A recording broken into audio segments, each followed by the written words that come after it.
Sustainability has been a hot topic in the semiconductor industry for years, but gas recycling is a newer concept that is gaining traction. We use a wide variety of gases in the semiconductor industry, but they pose sustainability challenges because they're either expensive to manufacture, they utilize a lot of carbon, they're dangerous, or they might be a limited gas like helium.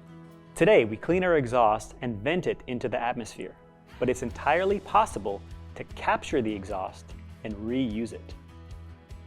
The ideal method for gas recycling is in-situ recycling, where we purify the exhaust back to the levels that meet our high purity standards and then reintroduce this gas back to the inlet of the process. Xenon is an ideal candidate for recycling because it's so expensive to manufacture due to the long distillation process.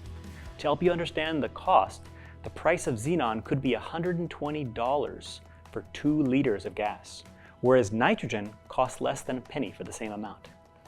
If a semiconductor tool needs 2 liters per minute of xenon, that would be $63 million per year. Implementation is a challenging task because each system is custom developed. Entegris is doing its part to make gas recirculation a reality. We can offer support to other companies by manufacturing the purification portion of the recycling system. Entegris can also manufacture the entire gas recycling system, so we can help customers develop an in-situ recycling system that works for their specific process. If that's something you're curious about, let us know.